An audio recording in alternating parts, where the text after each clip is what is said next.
देखो आपके जो इलेक्ट्रॉनिक्स है, इलेक्ट्रॉनिक्स का जो मैंने आपके पास ऑलरेडी वीडियो डाले हुए थेवेनिन थ्योरम पे, तो पहले वो 2 वीडियो जो होंगे आपके पास उनको आप देखिए, मैंने डाले हुए थेवेनिन थ्योरम में आपके पास वोल्टेज कैसे निकालते हैं, करंट कैसे निकालते हैं। देन उसके बाद मैंने आपको न्यूमेरिकल भी कराया था ताकि आपको स्टेटमेंट क्लियर हो जाए। तो 2 वीडियो आप देख लोगे तो आपके पास ये प्रूफ आपको क्लियर हो जाएगा। तो आज हम इसमें प्रूफ ही पढ़ेंगे कि प्रूफ आपके पास है क्या थेवेनिन थ्योरम का। तो मैं देखिए थेवेनिन थ्योरम का प्रूफ देखता हूं। तो देखो थेवेनिन प्रमेय का सत्यापन, थेवेनिन प्रमेय का सत्यापन आपको पढ़ना, proof of Thevenin theorem, Thevenin theorem का आपको प्रूफ पढ़ना। तो देखो आपके पास मैं इसका स्टेटमेंट लिख देता हूं कि स्टेटमेंट इसका है क्या।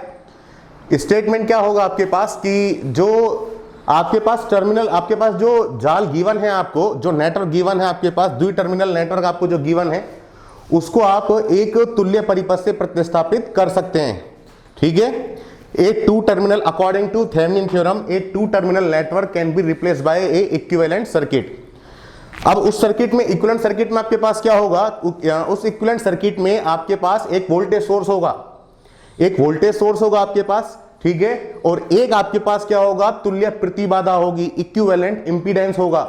जो आपके पास तुल्य प्रतिबाधा होगी वो आपके पास क्या होगी, जो वोल्टेज सोर्स है, जो वोल्टेज सोर्स है उसके सीरीज में लगी होगी। ठीक है, अब हमें स्टेटमेंट में और क्या लिखना है। अब पहले हमने लिख तो दिया स्टेटमेंट में क्या है कि आपका जो द्विटर्मिनल जो आपके पास जाल है उसको आप क्या कर दीजिए, एक नए जाल से प्रतिस्थापित कर दीजिए। नए जाल से प्रतिस्थापित कर देंगे, उसमें क्या होगा आपके पास, एक ई इक्विवेलेंट होगा और एक आपके पास क्या होगा, तुल्य प्रतिबाधा होगी। अब ये ई इक्विवेलेंट क्या है और जेड इक्विवेलेंट क्या है, इसको लिखना है आपको। तो आप लिख देंगे वोल्टा स्रोत का जो विद्युत वाहक बल है, वोल्टा स्रोत का जो विद्युत वाहक बल है वो क्या होता है, जाल के दिए गए टर्मिनलों के मध्य जो वोल्टता होती है, पोटेंशियल डिफरेंस होता है, उसके इक्वल होता है। ठीक है, तथा जो तुल्य प्रतिबाधा होती है वो क्या होगी आपके पास, जाल के दिए गए टर्मिनल के बीच ही प्रतिबाधा होती है। अब जब आप टोटल निकालेंगे कि टोटल इंपीडेंस क्या होगा, तो आप क्या करते हैं, जो भी जाल में आपके पास सेल या बैटरी है उन्हें आप हटा दीजिए, उन्हें आप हटा दीजिए। तो आपके पास प्रॉपर स्टेटमेंट क्या बनेगा, मैं पहले बोल देता हूं आपके पास। According to Thevenin theorem, according to Thevenin theorem, a 2 terminal network is replaced by a equivalent circuit in which a voltage source E equivalent and equivalent impedance is connected in series. ठीक है, EMF of voltage source mean equivalent is equal to the potential difference between open terminal of network and Z equivalent is the impedance between these two terminal of network, while all energy source has been removed and replaced by their internal impedance. Mean कि आपके पास Thevenin theorem के अनुसार आपके पास जो कोई भी द्विटर्मिनल जाल होगा उसे आप एक तुल्य परिपथ से प्रतिस्थापित कर सकते हैं। ठीक है, जिसमें एक वोल्टा स्रोत ई इक्विवेलेंट और तुल्य प्रतिबाधा जेड इक्विवेलेंट होती है श्रेणी क्रम में। वोल्टा स्रोत का विद्युत वाहक बल क्या होता है, आपके पास जाल के दिए गए टर्मिनलों के मध्य वोल्टता के बराबर होता है और तुल्य प्रतिबाधा इन्हीं टर्मिनलों के बीच प्रतिबाधा होती है। जबकि आप क्या कर देंगे, सभी ऊर्जा स्रोतों को हटा देंगे और उन्हें उनके आंतरिक प्रतिबाधा से प्रतिस्थापित कर देंगे। मीन कि जब भी आप टोटल रेजिस्टेंस या टोटल इंपीडेंस निकालोगे तो जितने भी सेल या बैटरी गिवन है आपको वो आप हटा दीजिए और उनका जो इंटरनल रेजिस्टेंस है वो लगा रहेगा। तो आज इसका हम प्रूफ करते हैं। देखिए, तो प्रूफ में देखो मैं डायरेक्ट सर्किट डायग्राम बना रहा हूं, स्टेटमेंट आप देख लेना, स्टेटमेंट आपको बोल भी दिया। अब आपके पास देखो प्रूफ के लिए करना क्या होता है, प्रूफ देखिए, प्रूफ में आपके पास करना क्या होगा, मैंने यहां पर प्रूफ करने के लिए एक सर्किट लिया। देखिए आपके पास क्या है कि ये तो आपके पास क्या है ZS, ये आपके पास क्या है कोई भी वोल्टेज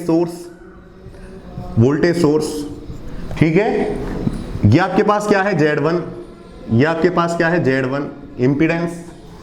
अगला आपके पास ये क्या है Z3, ये आपके पास क्या है Z3 और ये आपके पास क्या है Z2। इंपीडेंस की बात कर रहे हैं आप, और यहां पर आपके पास क्या है, ये लोड रेजिस्टेंस। ये तो ये आपने क्या किया, नेटवर्क लिया। ये आपके पास क्या है, कोई भी वोल्टेज सोर्स है, ये इसका इंटरनल रेजिस्टेंस है। मुझे इस लोड रेजिस्टेंस में क्या निकालनी है, करंट निकालनी। करंट निकालनी है तो देखिए आपके पास किस तरह से प्रूफ करते हैं आप। सपोज इस आपके पास जो वोल्टेज सोर्स है, इस वोल्टेज सोर्स ने कितनी करंट दी आपके पास, हम मान लेते हैं इसने टोटल करंट दिया आपको IS आपके पास फ्लो होगी। अब आपने क्या देखा, इस पॉइंट पर आकर वो ब्रेक हुई, इस पॉइंट पर आकर वो ब्रेक हुई तो आपके पास कुछ पार्ट इसमें चला गया और कुछ पार्ट इसमें चला गया, ठीक है। अब इसमें कितना पार्ट गया, मैं मान लेता हूं कि इसमें मुझे करंट मिल गई आपके पास IL, देखो ये फ्लो के गई IL मान ली, तो इसमें बच्चों कितनी चल गई आपके पास IS इज इक्वल टू, इस पॉइंट पर अगर ब्रेक हुई तो आपके पास इस पे चल गई IS माइनस IL, ये आपके पास चल गई। तो हमें करना क्या है, मुझे थेवेनिन थ्योरम को प्रूफ करना है। प्रूफ करें कैसे कि हमारा प्रूफ हो जाए। प्रूफ का मीन आपके पास क्या है कि थेवेनिन थ्योरम आपके पास सही है, ये प्रूफ करना है आपको। आप क्या करेंगे, सबसे पहले जो फिजिक्स के लॉ हैं, उन फिजिक्स के लॉ से आप क्या करेंगे, जो लोड इंपीडेंस है ZL, इसमें आप करंट निकालेंगे, ठीक है। और उसके बाद आप क्या करेंगे, जो थेवेनिन का स्टेटमेंट है, थेवेनिन का जो स्टेटमेंट है उसके स्टेटमेंट से आप करंट निकालेंगे। अगर दोनों करंट इक्वल आपके पास अगर आ जाती हैं तो हमारी थेवेनिन थ्योरम प्रूफ हो जाती है। तो आपको ये करना है। तो इट मींस आपको समझ में आ गया कि हमें करना क्या है। तो फर्स्ट ऑफ ऑल पहले मैं क्या करता हूं, जो मेरे पास रूल है फिजिक्स के, उनसे पहले मैं इस लोड इंपीडेंस में करंट निकालता हूं। तो देखिए अब थोड़ा ध्यान दीजिए, अब मैं फिजिक्स के रूल से निकालता हूं। तो सबसे पहले मैं क्या करता हूं कि इस वोल्टेज सोर्स ने कितनी करंट दी, तो देखिए आपके पास मैं लिख देता हूं वोल्टा स्रोत के द्वारा दी गई धारा। तो ये आपके पास क्या हो गया, current is given by voltage source. तो वोल्टेज सोर्स आपके पास कितनी करंट गिवन होगी आपके पास, चेक कर लीजिए। मैं आपको सारे रूल बता चुका हूं। IS is equal to total voltage आपके पास क्या है, E, total voltage upon total resistance कैसे निकालेंगे आप, देखिए मैं आपको ऑलरेडी बता चुका हूं लास्ट के वीडियो में। Z2 और ZL आपके पास सीरीज में है, ये दोनों मिलकर आपको Z3 के साथ क्या इसमें आ जाएंगे, पैरेलल में आ जाएंगे। तो पहले मैं इनको लिख लेता हूं। तो आपने क्या देखा, Z2 और ZL तो आपके पास सीरीज में है, तो दोनों को ऐड कर दिया। Z3 पैरेलल में है, तो आपने ऐसे लिख दिया Z3 अपॉन इनको जोड़ दीजिए Z2 plus Z3 plus ZL, ये आपके पास आ गया। अब देखो आपके पास ये दोनों सीरीज में है और ये दोनों मिलकर इसके सीरीज में हो जाएंगे। ZS और Z1 भी सीरीज में है, तो Z1 प्लस ZS ये आपके पास क्या है, सीरीज में है, और ये दोनों मिलकर इसके सीरीज में हो जाएंगे। मैं आपको ऑलरेडी रूल बता चुका हूं कि जिस साइड सेल बैटरी लगी हो वो वाले रेजिस्टेंस आपके पास क्या उसमें होते हैं, सीरीज में होते हैं। तो लास्ट वीडियो अगर आप देखोगे तो आपको प्रॉब्लम ही नहीं आएगी। तो आपके पास मेरे पास IS आ गया। अब अगला स्टेप देखिए, मुझे पहले फिजिक्स के रूल से निकालना है। तो आपने क्या देखा कि सपोज अगर मैं Z2 को यहां से हटाकर इसके साथ ही कनेक्ट कर दूं, क्योंकि सीरीज में ही तो है, ये सीरीज में जोड़ के आपने एक रेजिस्टेंस बना लिया। तो आपने क्या देखा, देखिए ये जो Z3 है, ये आपके पास Z2 प्लस ZL के साथ पैरेलल में है। और पैरेलल में आप सबको पता है, पैरेलल में आपके पास क्या होती है, वोल्टेज इक्वल होती है। पैरेलल में वोल्टेज क्या होती है, इक्वल होती है। तो देखो आपके पास हम लिखते हैं सिंस वी नो डैट, चूंकि हम जानते हैं इन पैरेलल कॉम्बिनेशन वोल्टेज क्या होगी, इक्वल होगी। तो मैं पहले इस पर वोल्टेज निकालता हूं। वोल्टेज क्या होती है, V is equal to IR। I कितनी है Z3 पर, IS माइनस IL, और रेजिस्टेंस कितना आपके पास Z3, ये रहा Z3 इक्वल टू, इस पर आपके पास रेजिस्टेंस कितना है, V is equal to IR। I तो कितना है IL, और ये आपके पास कितना है Z2 प्लस ZL, ठीक है। अगला स्टेप मुझे क्या करना है, IL निकालना है। फिजिक्स का रूल आपके पास क्या था, पैरेलल कॉम्बिनेशन में आपके पास क्या होता है, करंट आपके पास क्या होगी, करंट नहीं वोल्टेज क्या होगी आपके पास, इक्वल होगी। तो मैंने इक्वल कर दी वोल्टेज को। अगला स्टेप देखिए, मुझे IL निकालना है, तो मल्टीप्लाई कर दीजिए IS Z3 IL is equal to Z2 IL। ये तो IL है ही है, तो मुझे IL का और कुछ चाहिए ही नहीं, IL Z2 plus ZL। Next step आप देखिए, आपके पास क्या आ गया, यहां से IS Z3 equal to IL, ये आपके पास रहा Z2 प्लस ZL, कॉमन ले लीजिए आप, तो Z3 आपके पास आ गया। अगला स्टेप देखिए, आपके पास IL निकालेंगे आप, आई एल निकालेंगे तो आपके पास क्या आ गया यहां से Z3 अपॉन आई एल निकाल रहे हैं Z3 IS upon Z2 plus Z3 plus ZL। तो आपने आई एल निकाल लिया। अब आई एल में आपके पास क्या है, IS है, IS की वैल्यू रख दीजिए। तो आप मैं लिख रहा हूं यहां पर IS का मान रख दीजिए। IS का मान रखने पर तो वैल्यू पुट करते हैं आप यहां पर, कैलकुलेशन देखना। IL is equals to Z3 into IS upon Z2 plus Z3 plus ZL, ये रखा आपने और IS की वैल्यू में रख रहा हूं। तो IS की वैल्यू आप देखिए आपके पास क्या है, E, देखो मैं अलग से रख रहा हूं E, ठीक है, E upon Z1 plus ZS, ये रहा आपके पास, प्लस आपके पास Z2 plus Z2 plus ZL, और ये आपके पास क्या आ गया इंटू Z3 अपॉन ये आपके पास क्या आ गया Z2 प्लस ZL, ये आपके पास आ गया। अब नेक्स्ट स्टेप देखिए, अब आप इसको देख लीजिए। अब देखो अगला स्टेप देखो, यहां पर आप एलसीएम लेकर चलें तो आपके पास क्या आ गया, देखिए IL इज इक्वल्स टू, जैसे आप मैं यहां पर देखो ये इसके अपॉन में है, एलसीएम लूंगा वो इससे मल्टीप्लाई होगा, जो एलसीएम होगा वो इससे कैंसिल आउट हो जाएगा। ये वैल्यू और ये वैल्यू सेम ही तो है, तो कैंसिल हो गया तो आपके पास क्या आ गया Z3 इंटू E अपॉन, ये आपके पास कैंसिल आउट हो गया एलसीएम, तो ये मल्टीप्लाई हो जाएगा। मैं मल्टीप्लाई करके लिख देता हूं ZS अब प्लस Z1, ये मल्टीप्लाई होगा जो Z2 plus Z3 plus ZL plus ये वैल्यू लिख दीजिए आप। तो वैल्यू आपके पास क्या हो गई Z3 Z2 प्लस ZL, ये आपके पास आ गया। इसको हम और सॉल्व कर लेते हैं, आप देख लीजिए सारा। IL आपके पास इस तरह से आ गया। अब मैं यहां पर मिटा रहा हूं। अब देखिए आपके पास अगला स्टेप, तो अब देखो यहां पर आपके पास क्या होगा, यहां पे आपके पास क्या होगा, देखिए मैं यहां से स्टार्ट कर रहा हूं तो मेरे पास ये आ गया। मैं इसको सॉल्व करता हूं तो आपके पास क्या आ गया, हम फिजिक्स के रूल से ही ZL में निकाल रहे हैं थेवेनिन थ्योरम को प्रूफ करने के लिए। तो IL इज इक्वल्स टू आपके पास क्या आ गया, देखो Z3 इंटू E अपॉन, देखो इसमें कैलकुलेशन करें कैसे, Z2 plus Z3 plus ZL, Z3 Z2 plus ZL, तो Z2 प्लस ZL इसमें है और Z2 प्लस ZL इसमें है, ठीक है, इस वाले में। तो आपके पास क्या आ गया यहां से Z1 प्लस ZS, इसको आप ऐसे लिख लीजिए, मैं मल्टीप्लाई करके लिख रहा हूं। तो देखो मैं यहां पर इस तरह से लिख रहा हूं, Z1 प्लस ZS को मैंने मल्टीप्लाई कर दिया, Z2 प्लस ZL से एक बार कर दिया, Z3 को मैंने अलग मान लिया, तो Z1 प्लस ZS को मल्टीप्लाई किया मैंने किससे, Z3 से, ये आपके पास हो गया, प्लस Z3 और आपके पास Z2 प्लस ZL, ये आपके पास आ गया। नेक्स्ट स्टेप देखिए बाप, तो आपके पास आ गया IL इज इक्वल्स टू, ऐसे मैंने क्यों किया, देखिए आपके पास Z2 प्लस ZL आपके पास कॉमन आ सके इसलिए मैंने इनको ब्रेक करके लिख लिया। तब Z2 प्लस ZL मैं कॉमन ले रहा हूं, तो Z2 प्लस ZL आपने कॉमन लिया तो आपके पास क्या आ गया, यहां से आ गया Z1 प्लस ZS, ये आपके पास आ गया, और ये आपके पास क्या आ गया Z3, ठीक है, प्लस आपके पास ये टर्म्स बच गई Z1 प्लस ZS, और ये आपके पास क्या बच गया Z3, ये आपके पास बच गया। अब आपके पास बड़ी टर्म्स कौन सी आपके पास, इन तीनों में से ये है, तो इसको आप कॉमन ले लीजिए।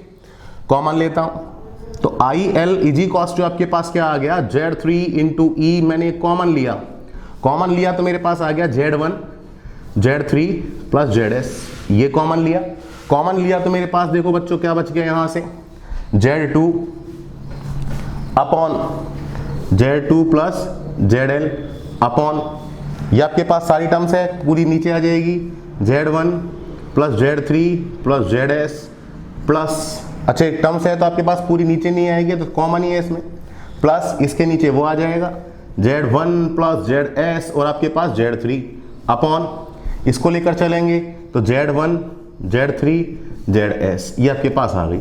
इसको थोड़ा सा और एडजस्ट करके लिख लेंगे आप बस। तो देखो आपके पास यहां तक आ गया, ठीक है, यहां तक आ गया। अब देखो अगला स्टेप देखिए,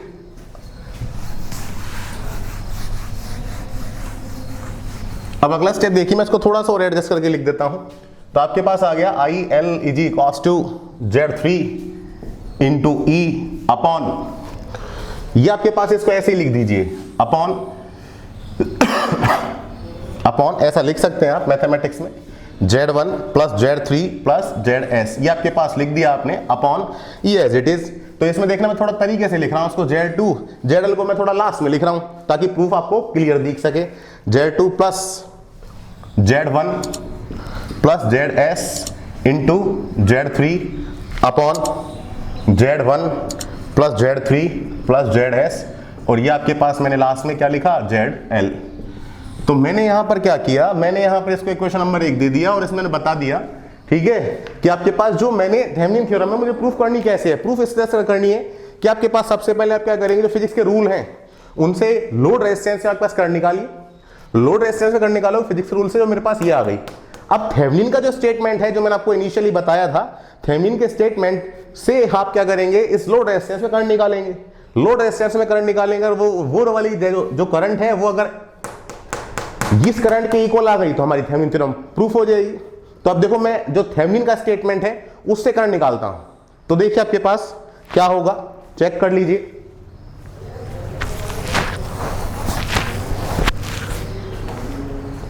अब देखो अगला स्टेप, अब यहां पर मुझे करना क्या है, यही करंट लेकर आनी है। तो मैं पहले थेवेनिन का स्टेटमेंट अब थेवेनिन से लेकर आ रहा हूं। तो देखो थेवेनिन प्रमेय के स्टेटमेंट से, के कथन के अनुसार, अकॉर्डिंग टू थेवेनिन थ्योरम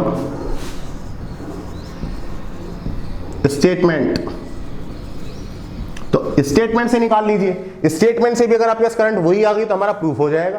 तो स्टेटमेंट में फर्स्ट आप स्टेप क्या करते हैं, सबसे पहले आप क्या करते हैं, जिस रेजिस्टेंस में आपको करंट निकालनी है उसे आप हटा दीजिए। तो मुझे किस में निकालनी है करंट, आपको मुझे निकालनी है ZL में, तो उसको आप हटा दीजिए। तो आपके पास सबसे पहले क्या लिखेंगे, removing load resistance, load impedance, theory पढ़ रहे हैं तो इंपीडेंस यूज करेंगे, लोड इंपीडेंस ZL, ठीक है। लोड इंपीडेंस को आप हटा दीजिए। तो देखो आपके पास नया डायग्राम क्या बनेगा, तो देखिए आपके पास ये रहा ZS, ये रहा आपके पास वोल्टेज सोर्स, ये आपके पास Z1, ये आपके पास Z3, काफी इंपॉर्टेंट टॉपिक भी है ये Z3, ये आपके पास Z2, और ये मैंने हटा दिया। तो मेरे पास क्या हो गया, जो मेरे पास बार बार स्टेटमेंट में आ रहा था जाल के टर्मिनल, ओपन टर्मिनल, वो ये टर्मिनल ये होते हैं।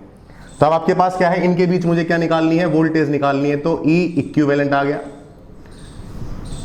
अब ये इक्विवेलेंट कैसे निकालें, तो आप सबको नॉलेज है कि सपोज अगर करंट जाएगी इस सोर्स से तो वो इस पॉइंट पर आएगी, इस पॉइंट पर आने के बाद इस रेजिस्टेंस में नहीं जाएगी। क्यों नहीं जाएगी, क्योंकि आपके पास आगे क्या है, ओपन टर्मिनल है, खुला परिपथ है, और खुले परिपथ में कोई भी करंट नहीं जाती।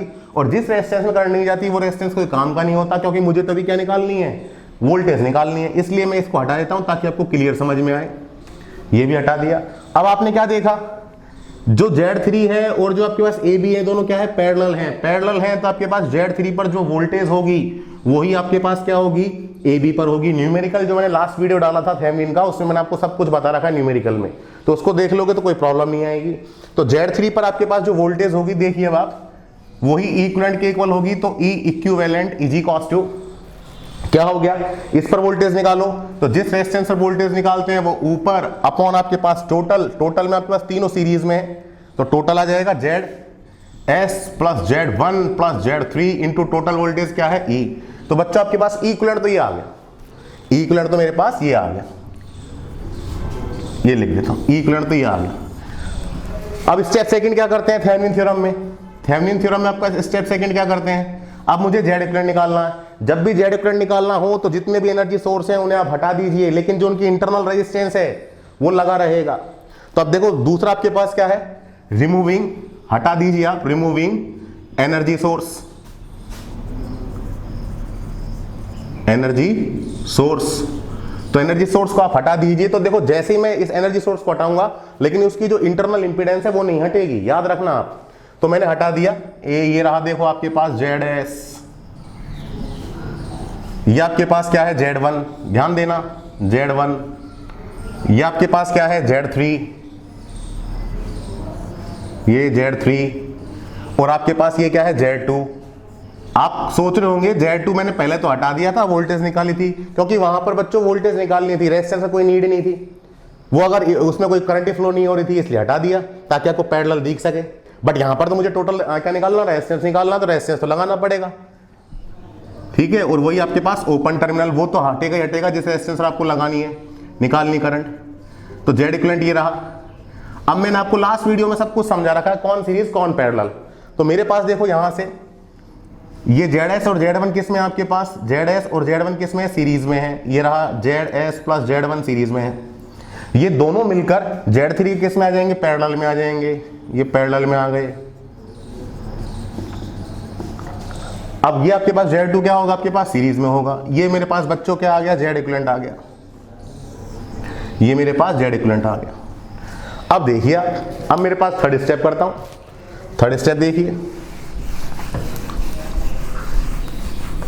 अब थर्ड स्टेप में देखो, थर्ड स्टेप में आपके पास आंसर आ जाएगा। तो स्टेप थर्ड में देखिए, स्टेप थर्ड में क्या करते हैं, थेवेनिन इक्विवेलेंट सर्किट, थेवेनिन तुल्य परिपथ बनाने पर, परिपथ बनाने पर। तो मैंने आपको बता रखा है थेवेनिन तुल्य परिपथ क्या होता है, ई इक्विवेलेंट होता है, जो आपने बच्चों निकाल लिया, ई इक्विवेलेंट। सीरीज में कौन होता है, जेड इक्विवेलेंट होता है, जो भी आप निकाल चुके हैं। अब इसको कंप्लीट कैसे करेंगे सर्किट को, जो आपने हर स्टेप में हटाया है, जिस रेजिस्टेंस में करंट निकालनी थी वो लगा दीजिए लास्ट में। ये लगा दी लास्ट में आपने, ये लगा दी ZL। तो इसमें कितनी करंट फ्लो होगा आपके पास, IL। मैंने IL तो उस रूल से मानी है, मैं मान लेता हूं IL डैश। अगर ये थेवेनिन से जो आपने करंट क्या मानी है, इसमें कितनी करंट जा रही है, IL डैश। अगर ये IL डैश IL के इक्वल आ गई तो हमारी थेवेनिन थ्योरम है वो प्रूफ हो जाएगी, भाई जो थेवेनिन कहना चाह रहा है वो सही है। तो अब देखिए अगला स्टेप। तो देखो आपके पास क्या लिखता हूं, तो आपका टोटल करंट कितनी जाएगी, आपके पास टोटल करंट जा रही है, मैंने मान ली IL डैश। और IL डैश कैसे निकालेंगे, total voltage upon total resistance, Z equivalent plus ZL, रख दीजिए वैल्यू। तो IL dash is equal to equivalent कितना निकाला है बच्चों, देखो समीकरण नंबर 2 से, Z3 into E upon ZS plus Z1 plus Z3, ये आपने निकाला है इक्विवेलेंट अपॉन, मैं इसको थोड़ा ऐसे लिख लेता हूं, Z1 plus Z3 plus ZS upon, ये मैं मिटा रहा हूं, अपॉन जेड इक्विवेलेंट कितना है, ये रहा जेड इक्विवेलेंट आपके पास रहा Z2 plus ZS plus Z1 Z3 upon Z1 plus Z3 plus ZS, ये आपके पास जेड इक्विवेलेंट है। और लास्ट में क्या है, ZL। ये आपके पास क्या आ गया बच्चों, फोर्थ। तो आपने क्या देखा, समीकरण नंबर 1 तो क्या थी, जो फिजिक्स के रूल थे उनसे निकाली थी करंट, ठीक है। और आपके पास समीकरण नंबर 4 है, थेवेनिन थ्योरम से निकाली करंट। आपने क्या देखा, 1 और 4 दोनों इक्वल हैं, तो थेवेनिन जो कह रहा है वो सही है, ठीक है। तो आप क्या लिख देंगे, समीकरण नंबर 1 व 4 से आपके पास क्या आ जाएगा, IL equal to IL dash, ठीक है। यही आपके पास क्या है, सत्यापन है थेवेनिन थ्योरम का, ठीक है। That is the proof of Thevenin theorem, Thevenin theorem. तो ये आपके पास क्या है, थेवेनिन थ्योरम का प्रूफ है, ठीक है। तो आप इसको पढ़ते रहिए, इतना इसमें आप इतना ही पढ़ते हैं, ओके।